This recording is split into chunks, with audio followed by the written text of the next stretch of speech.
Pessoal, informação importante aqui de última hora. Olha só o que eu vou trazer para vocês aqui. É algo bombástico, acaba de sair. Aperte os cintos, porque a informação é quente, quentíssima sobre essa questão da anistia.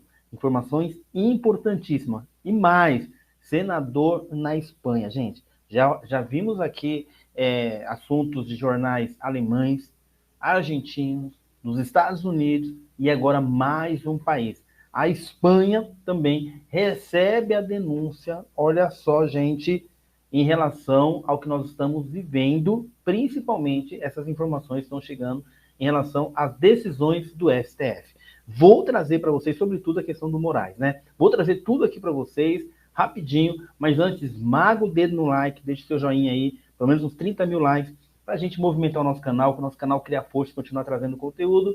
Se inscreva no canal se você não é inscrito. E aqui embaixo, você sabe, eu trago a informação e você deixa aqui nos comentários a sua opinião. Já vou começar, gente, pegando fogo aqui, tá pegando fogo, essa questão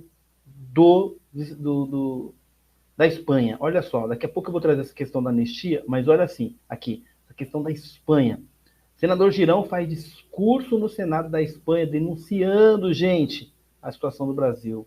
Eu tenho até receio de ler o restante aqui, porque para não derrubar o vídeo, né? Mas eu quero deixar ele falando aqui, vai ter a tradução para que vocês possam ficar por dentro. Vamos lá. And the third panelist, Eduardo Girão, member of Senate of Brazil, former entrepreneur and former leader of the Provida movement in his region, founder of Estácio de Luz Films, producer of the abortion documentary Blood Money. Paz y bien, buenos días, señoras y señores, activistas por causas nobles de la humanidad, especialmente en la causa de las causas, que es la vida desde la concepción, é o princípio de liberdade, é o direito a nascer. É um imenso honor e gratitude estar, minha esposa Márcia e eu, ante ustedes para falar sobre a emergência de Brasil hoje. A liberdade de expressão, pilar fundamental da democracia, que está depois de muitas décadas bajo uma grave ameaça em meu país, que tem cerca de 80% de conservadores, pero donde muitos influentes estão sendo intimidados agora. Em los últimos anos, hemos visto aumento em la censura contra cidadãos comuns, periodistas, religiosos e, créanlo, parlamentares. Em lugar de proteger o direito das pessoas a expressar suas opiniões, algumas autoridades han optado por silenciar vozes com as que não estão de acordo. Este tipo de controle não só prejudica a los indivíduos, sino também a ideia mesma de democracia, onde todos deveriam ter o direito de falar e ser escutados. A censura generalizada em Brasil começou em 2019, depois de um acto arbitrário de poder por parte do presidente do Supremo Tribunal Federal. Se hoje Brasil tem uma ditadura comandada por uma juristocracia que participa de podcasts, concede entrevistas públicas sobre políticas e atua como um partido de oposição durante o governo Bolsonaro, em favor de Lula da Silva, e continua. Pero foi através desta resolução judicial que se expandiram unilateralmente os poderes do tribunal, otorgando-lhe a autoridade para iniciar investigações penais por sua conta, sem a participação do Ministério Público. Lo que seguiu foi uma peligrosa concentração de poder, onde o juiz atua simultaneamente como acusador, vítima e promotor do caso. Estas investigações se dirigem contra os que denominaram notícias falsas ou difamações contra o honor ou a segurança do tribunal, seus membros e suas famílias. Sin embargo, a lei brasileira nem sequer define que são as notícias falsas, nem tipifica como delito sua difusão.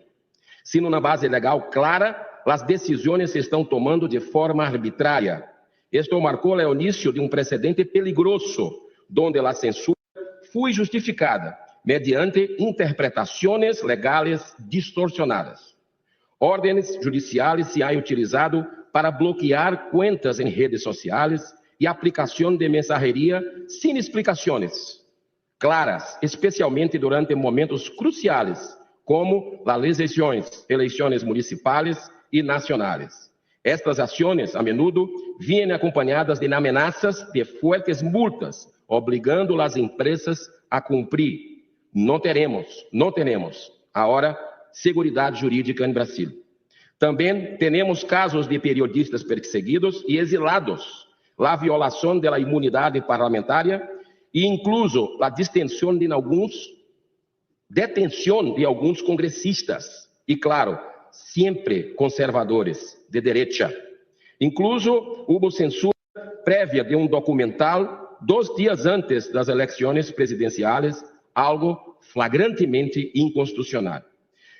Brasil enfrenta uma crise sem precedentes de valores, onde o Supremo Tribunal Federal sobrepassa sua autoridade, solavancando a vontade do Congresso e silenciando a dissidência, liberando os corruptos de Operação Lava Jato e perseguindo a gente honesta. A delinquência organizada vai se alastrando em meu país. Esta alarmante alienação entre o presidente e o tribunal não só está desmantelando nossas instituições democráticas, sino também devastando inúmeras famílias. Mais de 2.000 presos políticos han sido detenidos em circunstâncias arbitrárias, negando-lhes o devido processo legal, a individualização e proporcionalidade das penas. Seus abogados tampouco têm acesso adequado aos processos, nem ao juiz. Tragicamente, alguns incluso han perdido a vida bajo custódia, como Clériston Pereira da Silva, que derrou esposa e 2 filhas adolescentes, e outros permanecem detenidos, apesar de problemas de saúde e de dictamen favorável da Procuradoria-Geral da República para sua liberação. Mientras, o mundo celebra o Brasil por seu samba, seu futebol, sua alegria, sua hospitalidade. A verdade é que os brasileiros estão tristes, perdendo cada vez mais a esperança. A maioria de nossos cidadãos, cerca de 61%, segundo encuesta recente, agora teme expressar-se em las redes sociais devido à possibilidade de represálias por parte de los poderosos. A censura está em aumento, como demonstra o recente ataque à liberdade de expressão com a suspensão temporal da plataforma X. Coincidentemente, em las vésperas das últimas eleições, que são a base para a próxima presidencial. Mientras tanto, agendas destrutivas como a promoção de aborto, a legalização das drogas, ambas sem perigo de ser aprovadas pelo Congresso, pero ao Supremo Tribunal Federal ha atuado para liberá-las. E agora, a expansão de juegos de azar que destroem famílias avançam sem controle, apoiadas por el governo Lula atual. A aprovação de cassinos e bingos está na agenda política de Brasil esta semana e está a ponto de ser votada no Congresso, que lo profundizará em mais crises social, econômicas, devastando empregos e famílias, levando a milhares de pessoas ao suicídio. A pandemia de momento. Lo que também é preocupante é o silêncio das organizações internacionais que deveriam proteger a liberdade de expressão. Apesar de rolamentos para actuar, permanecem inertes. Se han realizado solicitudes da Comissão Interamericana de Direitos Humanos, pero nada substancial ha sucedido. Lo pelo que é pior, uma audiência que havia sido programada para abordar estes problemas foi cancelada repentinamente, supostamente devido à pressão política do governo brasileiro e da ONG pró-censura, segundo o artículo de periódico. Pero não podemos permitir que nos intimidem. Ao contrário, estas injustiças nos dão mais força para lutar valentemente por a liberdade. continuemos incansáveis e com toda a energia que temos, avançando hasta nos limites de nossa força. Este também é um grito de ajuda. É o povo brasileiro está sofrendo barro, é o peso destes abusos. E o mundo necessita tomar consciência. Hacemos um chamado a cada um de vocês aqui hoje, para que se unam a nós outros nessa luta. A pressão internacional não é só uma ferramenta, é um faro de esperança que pode ajudar a restaurar a democracia e a liberdade no Brasil. Estamos numa constante guerra espiritual. Éramos arrojados aos leões há 2000 anos atrás, por nossas convicções. Hoje, a persecução é diferente. Somos cancelados, silenciados em las redes sociais, que además estão sendo reguladas em Brasil, esta semana também, por a Suprema Corte. Não vamos derrear de lutar pela justiça, pois, como dizia o humanista Martin Luther King, uma injustiça em algum lugar qualquer é uma ameaça à justiça em todo lugar. Vamos com fé e valentia juntos e confinados em Deus, porque é Jesus quem está em mando e é eu que encontra conosco para despertar mentes e corações para que conquistemos a vitória da vida, da família, da ética, da liberdade. Muitas graças e que Deus bendiga.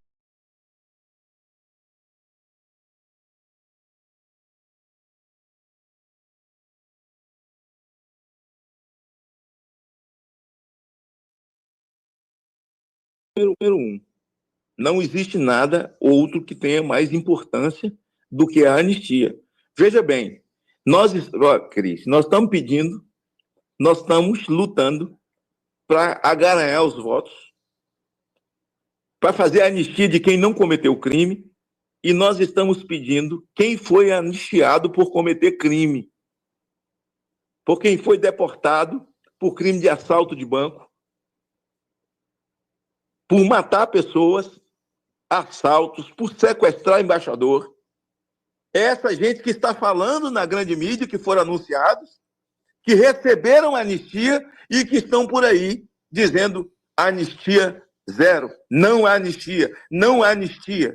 Senador, vou te interromper rapidinho para deixar claro que o senhor está falando que talvez as pessoas mais jovens aí da nossa audiência não estejam entendendo a comparação que o senhor está falando. Quando o senhor fala de assaltante de banco, não é que senadores e deputados pró-liberdade para os presos políticos do 8 de janeiro queiram libertar assaltantes de agora, do século XXI. Não, é gente lá velho. Do passado, né? É bandido velho, é Dilma, né? Zé Genuíno, né? Dirceu e companhia, né? Uhum. E até para essa nova geração, em 64, eles nunca lutaram por democracia. Esse nome, essa coisa, é uma palavra conservadora, democracia.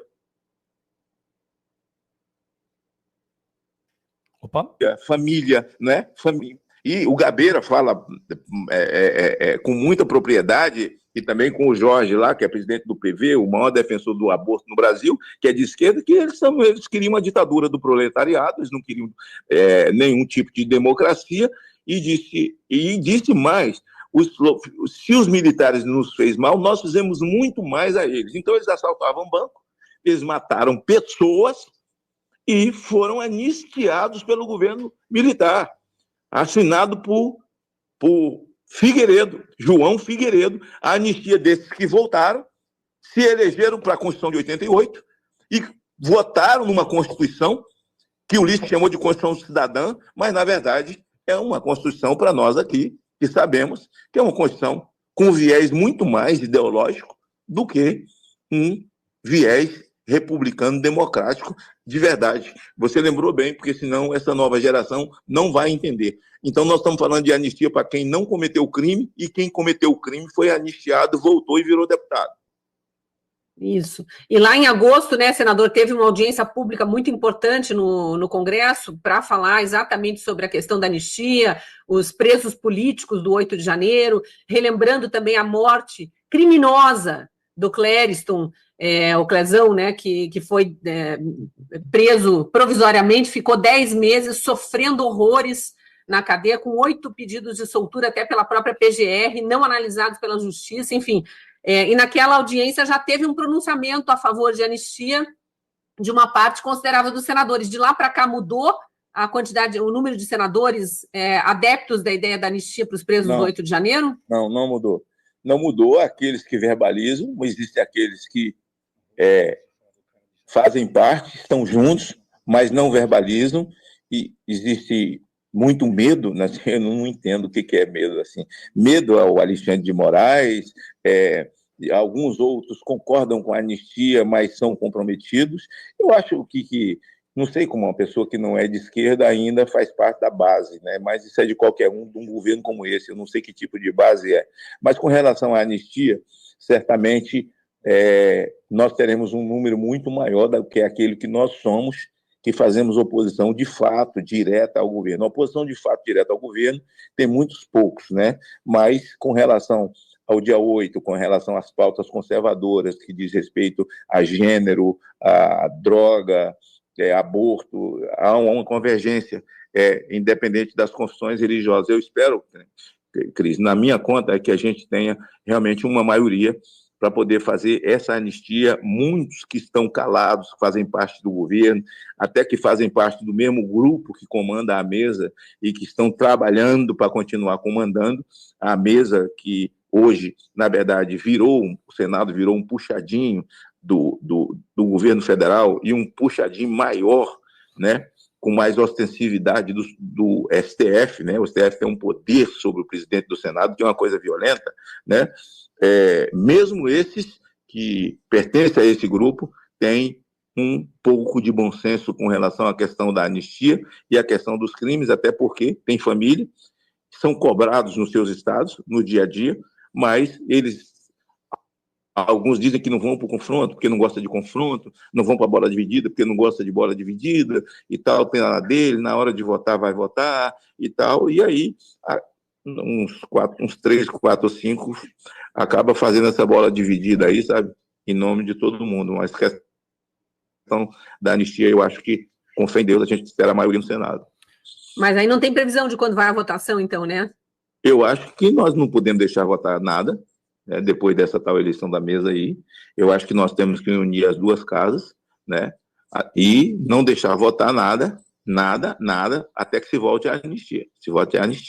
E eu acho que isso deveria ser um acordo de partidos. Eu não sou líder nacional de partido, não sou líder de nada, sou apenas presidente do meu partido, do meu estado, mas os líderes de partido conservadores deviam botar o pé na porta e dizer, eles vão tomar posse, mas a partir daqui, os partidos conservadores só se movimentarão a partir da movimentação da anistia. Fora da movimentação da anistia vai parar. Já está parado mesmo, né? A picanha já está valendo quase $1 milhão. Então, quer dizer, não tem mais o que reclamar, né? Farinha, um quilo de farinha está custando 20 conto, um quilo de farinha, né? Então, não tem mais o que reclamar. Eu acho que tem que parar tudo. Depois que votar isso aí, a gente toca a vida. Porque nós já cruzamos um ano sem orçamento, imagine você, sem orçamento, de propósito, né? Porque já se esticou tanta lei de responsabilidade fiscal que não tinha mais nem como colocar alguma coisa ali dentro. Então já se deixou para o ano seguinte, né? Porque todo orçamento é peça de ficção, e peça de ficção, toda vez que vota, já vem o contingenciamento em seguida. Vamos ver o que vai acontecer. Agora, sem votar anistia, eu proponho, já falei isso para o líder do meu partido, já falei para o meu partido, é que nós não votemos nada, cruzemos os braços definitivamente, sabe, em respeito a essas pessoas, em respeito ao país. E terão o apoio da população de bem, viu, senador? Com certeza, porque o senhor falou aí do seu estado, aqui no meu estado do Paraná, que eu acompanho muito de perto, a ideia geral da população que quer ver o Brasil andar para frente, até bem lembrado do senhor aí com a situação econômica do país, é que direita e esquerda façam esse fechamento de pauta aí e votem a questão da anistia, porque o país não anda mais enquanto ele continuar afundado nesse caos jurídico, com o STF julgando questões que não são da alçada dele e o Senado calado, e o Congresso calado, né? O Senado e a Câmara. Com ressalvas, né? Com algumas ressalvas, né? Alguns estão gritando no excesso porque a maioria está calada, né? A maioria está calada. E o comportamento dos que se calam acaba arrastando os bons para a vala comum, né? Para a vala comum. Mas isso não é motivo para que a gente possa se calar. Essa gente não sabe, né? Eles têm medo né? O medo deles vem travestido de bom senso. O medo, normalmente, eles vem travestido de bom senso, né? Tá com medo e fica dizendo, não, vamos esperar mais um pouco, vamos ter bom senso, vamos apaziguar o país. Você vai apaziguar com quem? Você vai apaziguar com um cara que já jogou a gasolina, riscou o fósforo?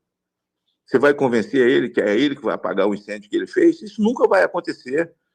Então, ou a gente faz o enfrentamento, né? Todos nós brasileiros, independente de sigla partidária, né? Que amam esse país, não estou falando de esquerda que ama Ramais, né? Não estou falando dessa esquerda maldita que ama o MST. Estou falando de pessoas de bom senso. Nós temos aí uma série de partidos, né? Que se dizem de centro-direita e de direita. A mim, sou chamado de extrema-direita e outros também. Mas nós nos juntarmos nesse momento, esse centro aí, mesmo centrão, centro-direita, como eles falam, né?